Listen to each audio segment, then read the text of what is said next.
Well, good afternoon, dear learners. I welcome you all in this session on final accounts. So, we are discussing the adjustments while preparing the financial statements. How to deal with the adjustments when we have been provided with the informations outside the trial balance. So, in continuance of that, we will now discuss the next adjustment, that is on provision for discount on debtors. So, well friend, when provision for discount on debtor is given in the adjustments as additional information, then how to deal with this adjustment, let us see. In the case of debts outstanding at the end of the current year, discount will be allowed in the next year if the debtor make the prompt payments. So, the discount is always given to the debtors in order to motivate them to make the prompt payments.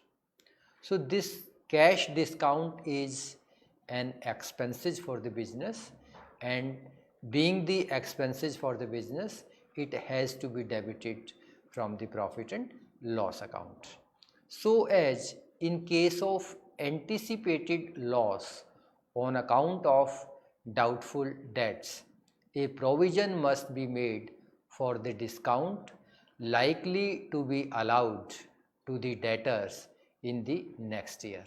Such a provision is known as provision for discount on debtors. So, well friends, this provision for discount on debtor is always given on the amount of debtors which are after the subtraction of further bad debts and after the subtraction of new provision. So, I would advise my learners that they must always remember that the cash discount to the debtors is always given on the fresh amount of debtor which we arrived at after subtracting the amount of further bad debts and after subtracting the amount of new provision.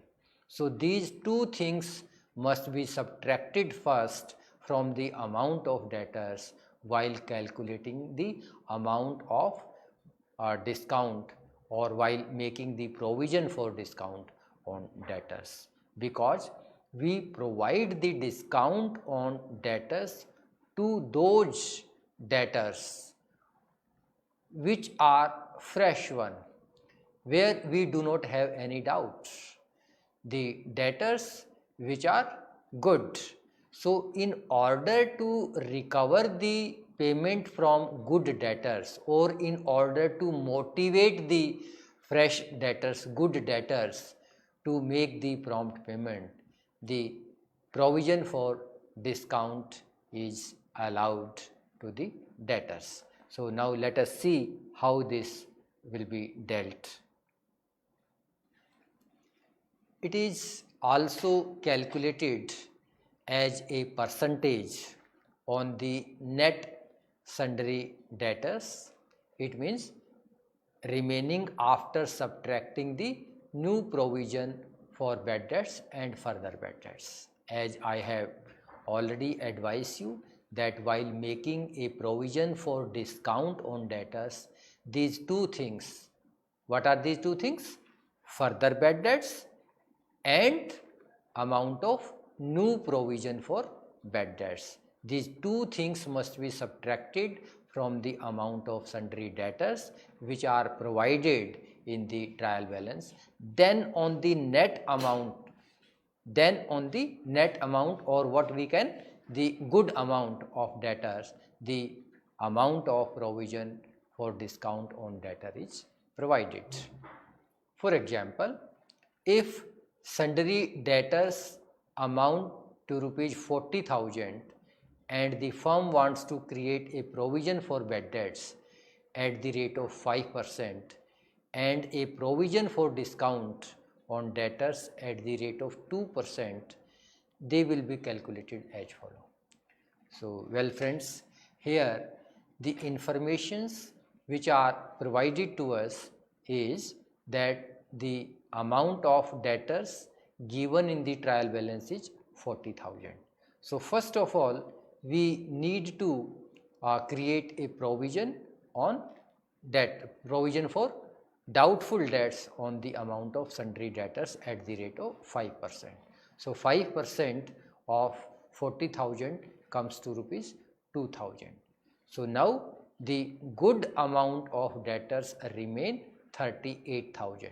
So, therefore, the provision for discount on debtor must be made at the rate of 2% on the amount of good debtor, and the amount of good debtor is 38,000. So, therefore, the provision for discount on debtor comes to rupees 760, that is at the rate of 2% on 38,000. Note that when both provision for bad debts and provision for discount on debtors are to be calculated, the provision for bad debts is calculated first. Yes, again I would like to advise to my learners that when provision for bad debts and provision for discount on debtors both are given simultaneously in the question, then of course first of all we should make a provision for bad and doubtful debts, and then we should make a provision for discount on debtor. So, provision for doubtful debts will be created first, and thereafter the provision for discount on debtors will be made. The adjustment entry for provision for discount on debtors is as follow. So, this provision for discount on debtor, as I have already made it very clear to my learners, that this amount of cash discount which we provide to the good debtors is always provided to motivate the good debtors to make the prompt payment. So, this is a loss for the business, this is an expense for the business. So, being any expense or loss is always charged from the profit and loss account. Therefore, this amount of discount on debtor will also be charged from the profit and loss account. Therefore, it needs to be debited, that is profit and loss account debit to provision for discount on debtors.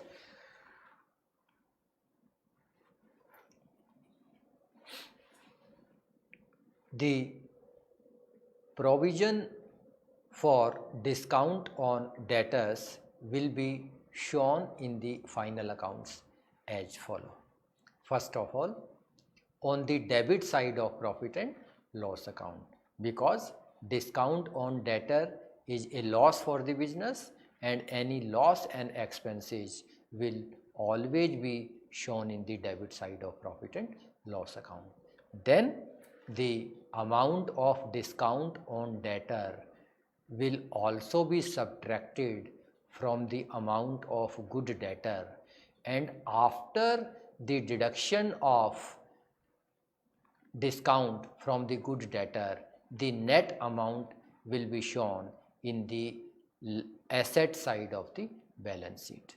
So, here I would like to advise to my learners that when each and everything is provided pertaining to the debtors, that is bad debts, further bad debts, new provision, old provision and provision for discount on debtor, when all these informations are provided in a question, then how to deal all the information as far as the reflection of the balance sheet is concerned.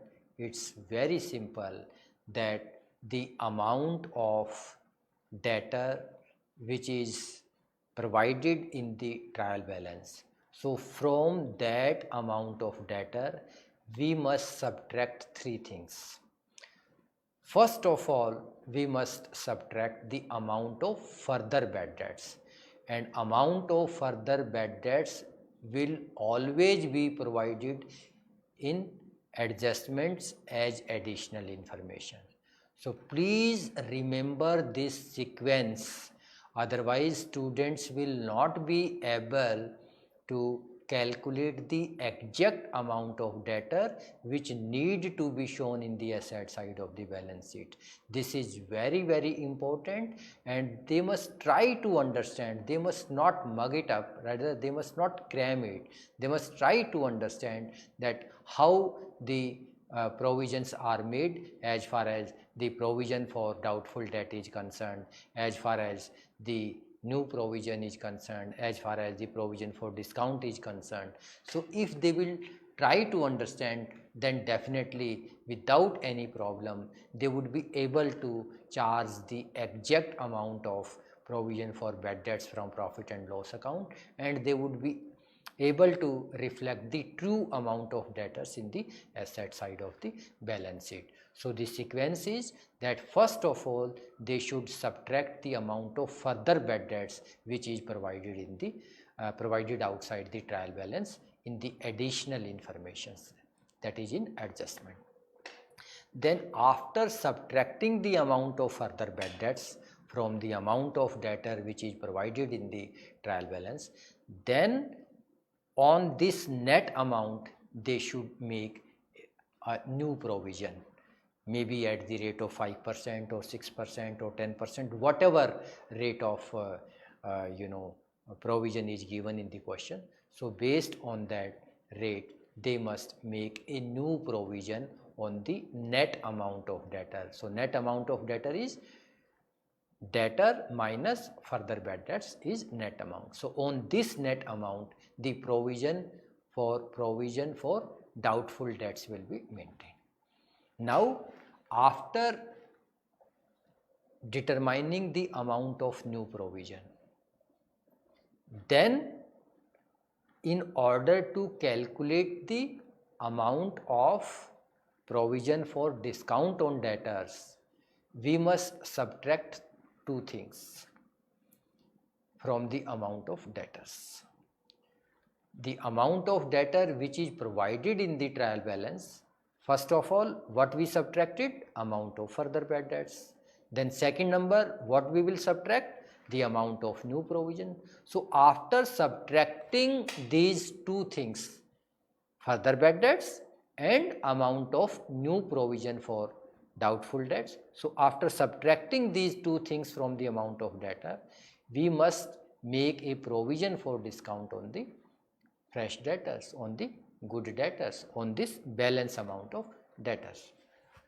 So this, after subtracting the amount of provision for discount on debtor, then the net amount will be shown in the asset side of the balance sheet. And as far as the amount which need to be debited or credited to the profit and loss account, so for that I have already suggested a very simple equation to my learners, and that equation was bad debts plus further bad debts plus new provision minus old. So bad debts means the amount of bad debts which is provided in the trial balance plus further bad debts. So the amount of further bad debts is the bad debts which is provided in adjustment as additional information plus new provision. So new provision we need to calculate, and I have already advised that how to calculate the new provision for doubtful debts. So new provision for doubtful debts is always created after subtracting the amount of further bad debts from the amount of debtors which have been provided in the trial balance, and then minus old. bad debts plus further bad debts plus new provision minus old provision. So old provision which is given in the trial balance, or the amount of provision for doubtful debts which is provided in the credit side of the trial balance. So this is how we show the net amount in the debit and credit side of profit and loss account. So if we apply this equation and if we arrive at a positive amount, it means the surplus amount. So this amount is shown as will be shown in the debit side of profit and loss account. And when we apply this equation and if we arrive at a negative amount, so that amount will be shown in the credit side of profit and loss account. Instead of debit side, the negative amount will be shown in the credit side of profit and loss account. So here the provision for discount on debtor will be shown in the final accounts.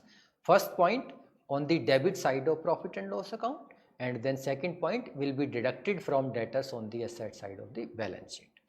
The balance of provision for discount on debtor account will be carried forward to the next year, and the discount allowed, if any, in the next year will be set off against the provision for this discount. The method of dealing with discount allowed and provision for discount on debtor in the next year is similar to the method of followed in case of bad debts and provision for bad debts. So here the discount allowed is treated as bad debts and provision for discount on debtor is treated as provision for bad debts, doubtful debts. Then the next provision is provision for discount on creditors. So when we make the credit sale to our customer, and in order to recover the amount from the customers at the earliest, we generally motivate them by providing the cash discounts. Likewise, when we buy the goods on credit basis from our supplier, so we also receive the cash discount from the suppliers. The supplier also offer us a cash discount if we make the prompt payments to them. So this provision for discount on debtor is always shown in the credit side of profit and loss account, and the provision for discount on debtor, this amount will also be subtracted from the amount of creditors, and the net amount will be shown in the liabilities side of the balance sheet under the head current liabilities. So this is how we deal with this adjustment, that is provision for discount on creditors. The expected gain or loss on account of discount receivable from the creditors in the next year should also be taken into account at the time of preparing the final accounts. Such a provision is called provision for discount on creditors. The adjustment entry for provision for discount on creditors is passed as follow. The provision for discount on creditor account debit to profit and loss account. So here why did we credit the profit and loss account? Because the cash discount on account of provision for discount on creditors is an income for the business, and when there is any income, the income is also transferred to the profit and loss account, and in such a case the profit and loss account is credited. And when we provide a discount to our customer, in that case it is a loss for the business, and the loss is always transferred to the profit and loss account, and in that case profit and loss account need to be debited. So in case of gains and revenue, profit and loss account need to be credited, and as far as in case of loss and expenses, the profit and loss account need to be debited. The provision for discount on creditors will appear in the final accounts as follow. So as I have already told to my learners that being the income for the business, the provision for discount on creditors, first it will be shown in the credit side of profit and loss account, and then second it will be deducted from the creditors, and the remaining amount, that is the net amount, will be shown as net creditors in the liability side of the balance sheet. Then the next one is manager's commission.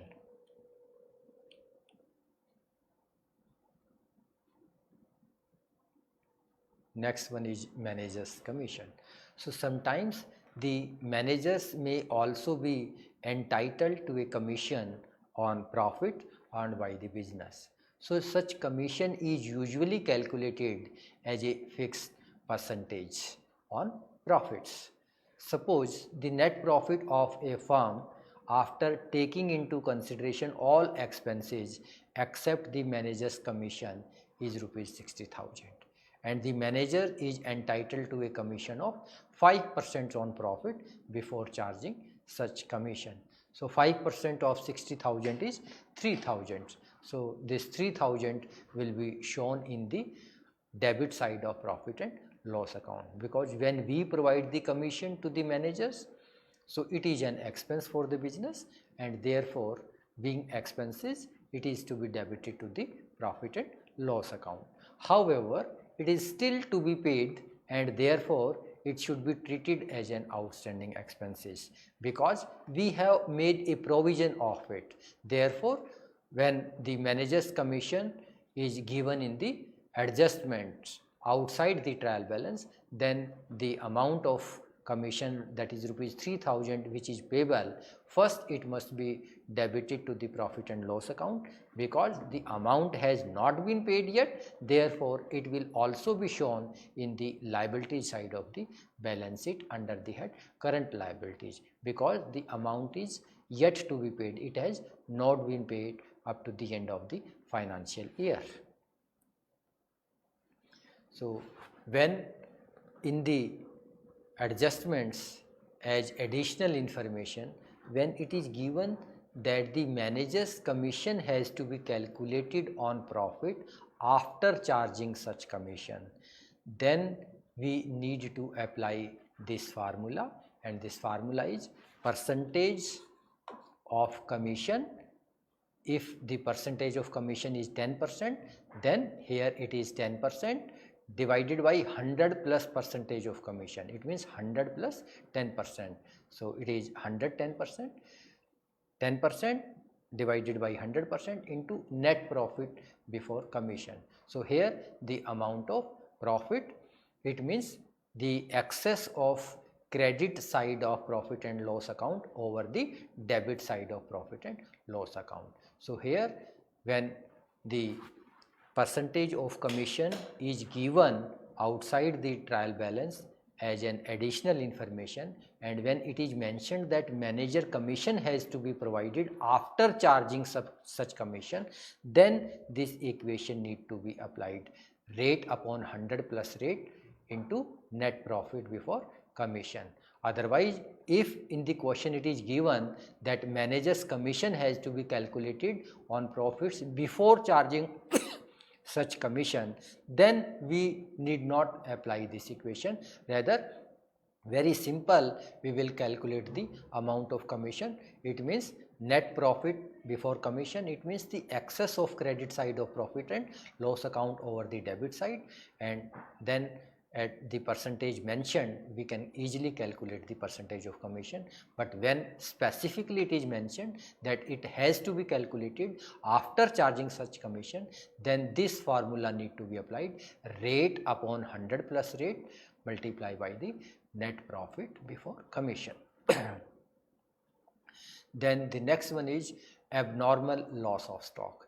Yes, of course friends, when on account of natural disaster or when on account of something which is beyond the control of the human being, any loss has taken place, is called abnormal loss.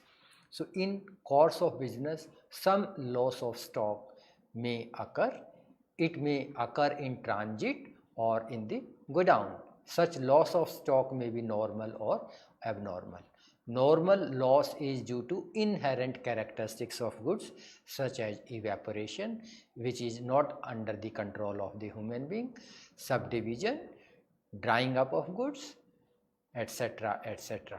On the other hand, if the loss occurs on account of reasons which are accidental or very rare, the loss is termed as abnormal loss. The example of such losses are theft of goods, destruction of goods by fire, etc. The normal loss does not require any special treatment in the books of accounts. It is absorbed by the remaining units whose cost is inflated by such loss. Say for example, if we have a stock of goods, say for example, if we have 200 units of goods costing rupees 20,000. So out of 200 units, say for example, if 100 units were lost on account of evaporation. So here the cost of 20,000 will be applicable to the 1900 units, because out of 2000, 100 units are lost. So now earlier the cost of the per unit was say 20,000 divided by 2000. So the cost of per unit was rupees 10 per unit. But now 100 units have been destroyed on account of evaporation. So now we have only 1900 units. So now this cost of 20,000 will be applicable for 1900 units. So accordingly the cost of the remaining units will be inflated. So now the cost per unit would be 11 something, right? But the abnormal loss has to be shown separately in the books of the account after the amount of such loss is ascertained. The following adjustment entry will be passed. Say for example, if goods is lost by fire, so this is a loss for the business. So if it is a loss for the business, loss has always to be debited. So the journal entry would be loss by fire account debit to trading account, because we deal the goods with trading account. All the transactions relating to the goods will always be charged to the trading account. So here we have loss of goods by fire, therefore loss of goods by fire would be transferred to the trading account. Then here are the situations when the stock is not insured. So when we get the goods lost and we do not have the goods insured. In case the stock is not insured, the total abnormal loss will be transferred to the profit and loss account, and the following entry will be passed: profit and loss account debit to loss by fire or loss by theft, whatever. Second situation may be when the stock is fully insured. So in such a case, the total amount of loss is paid by the insurance company. In that case, the firm does not suffer any loss, because whatever the amount of loss has taken place will be met out by the insurance company. So nothing is debited to the profit and loss account. The journal entry will be passed as follow: insurance company account debit to loss by fire, because the amount of loss we have to recover from the insurance company. So unless the insurance company makes the payment of the loss, we will treat the insurance company as our debtor, and debtor is an asset and all the asset has the debit balance, therefore the account of insurance company would be debited. Then the third one is when the loss is partially insured. So in this case, the loss is partially insured, the amount of insurance claim is debited to insurance company's account, and the remaining loss would be debited to the profit and loss account. Say for example, if there is a loss of rupees 5,000 on account of fire, so out of loss of rupees 5,000, the insurance company admitted only rupees 2,000. So here in this case, we will debit the insurance company by rupees 2,000, and the remaining loss of rupees 3000 would be debited by profit and loss account. So the journal entry would be insurance company account debit 2000, profit and loss account debit 3000 to abnormal loss, that is loss by fire or loss by theft. Thus, the treatment of abnormal loss in final accounts is as follow. Credit the trading account with the total loss. So whatever amount of goods has been damaged on account of theft or fire will be credited in the trading account. Then in case of uninsured stock, debit profit and loss account with full amount. So when we do not have the insurance of goods, so the entire amount of loss will be debited to the debit side of profit and loss account. In case of fully insured loss, insurance claim will be shown in the asset side of the balance sheet as a debtor. And third, in case of partially insured loss, the amount of insurance claim is shown in the asset side and the amount which was not insured will be charged from the debit side of profit and loss account. Illustration. So this illustration will make you very clear. We had a stock of rupees 40,000 which was destroyed by fire. Insurance company admitted a claim of rupees 30,000 only. So pass the necessary journal entries and show how will it be treated in the final account. So it's very simple. Journal entry is very simple. Loss by fire account debit to trading account 40,000 because the total stock of rupees 40,000 was destroyed. Then the second one is out of 40,000 only rupees 30,000 were admitted by the insurance company. So insurance company account debit 30,000. The remaining loss of 10,000 will be debited by profit and loss account. So profit and loss account debit 10,000 to loss by fire 40,000. So now how will it be shown? So total loss of rupees 40,000 of goods will be shown in the credit side of trading account and in the debit side of profit and loss account 10,000 because out of the loss of 40,000, 30,000 were admitted by the insurance company as a claim. So only loss of rupees 10,000 will be debited to the profit and loss account, and since the claim will be paid by the insurance company, so we will treat insurance company as a debtor unless the insurance company makes the payment. So therefore rupees 30,000 will be shown in the asset side of the balance sheets. So this is how the accounts this is how this treatment would be done as far as the abnormal loss is concerned. So I think this was all about the adjustment while preparing the financial statements. I am sure that the students will now be very thorough, very clear as far as dealing the adjustments while preparing the financial statement is concerned. Thank you very much.